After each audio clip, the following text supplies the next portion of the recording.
The Girl on the Road, a terrifying true encounter with a ghostly hitchhiker. I was on the road between Bristol and Exeter, a long stretch of mostly empty motorway.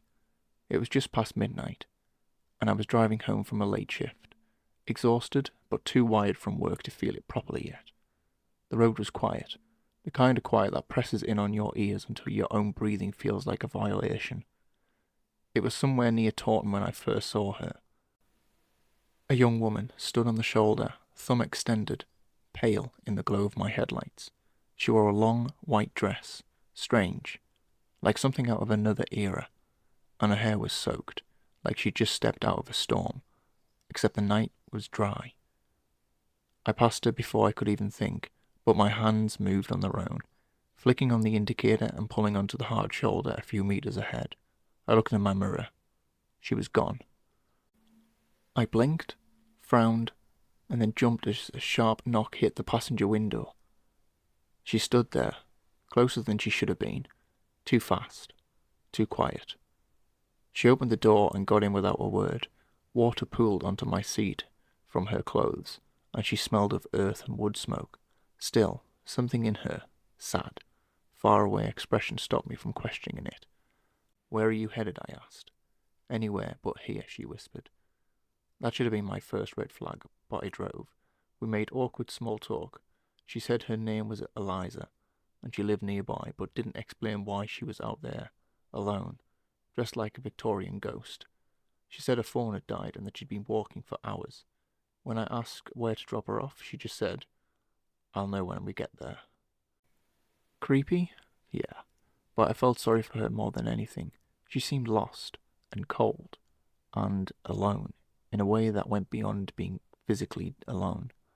About 20 minutes down the road, things started to feel wrong. The car grew colder, even though the heat was on full blast. The windows fogged. I glanced at her. She was staring ahead, rigid, eyes wide. Her lips moved silently. "Eliza?" I asked. She looked at me then, not with fear, but with pity.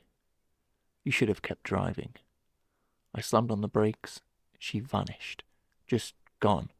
The seat was soaked, indented from where she'd sat, but she wasn't there anymore. I sat in the car shaking, unsure whether I was losing my mind.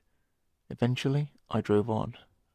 When I reached the next service station, I pulled over and washed my face in the loo, trying to make sense of it. A man noticed my shaking and asked if I was all right.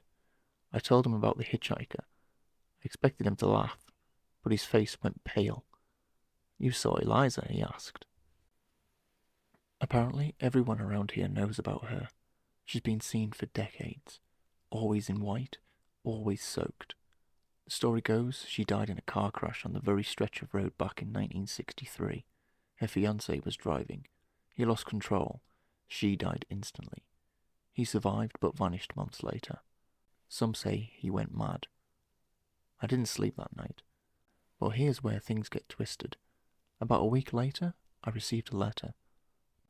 No stamp, just through the letterbox. My name on the front. Inside was a black and white photo, a young couple smiling at the camera.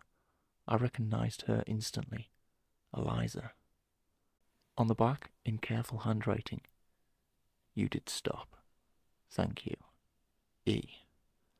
Chilled, I did some digging. I found an old newspaper article from '63 about the crash. It mentioned her fiancé's name, Daniel Hastings. My name is Daniel Hastings. But I'm not adopted.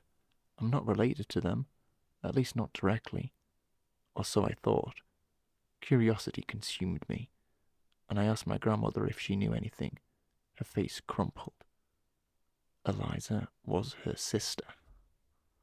Her fiancé, Daniel, had been her cousin. The family never spoke of him again after the crash, but she always said he had the look of my father. My blood ran cold. I'm not just a passerby in this story. I'm family.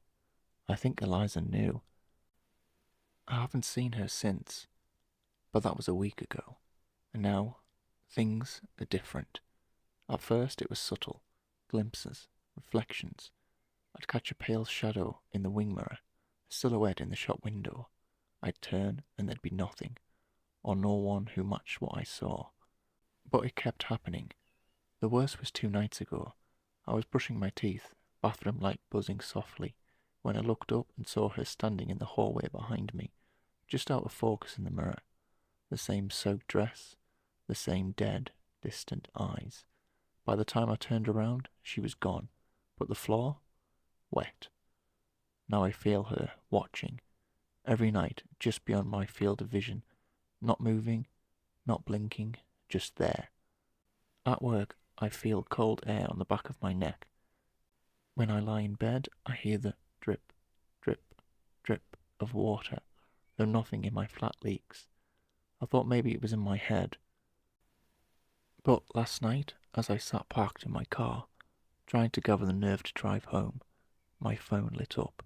No call, no text, just a single notification. Navigation, continue towards destination. It had pulled up a route on its own, back towards the road, back towards where I found her, where she found me. I don't think she's looking for rides anymore. I think she's waiting for something else. Maybe closure, maybe company, maybe someone to join her.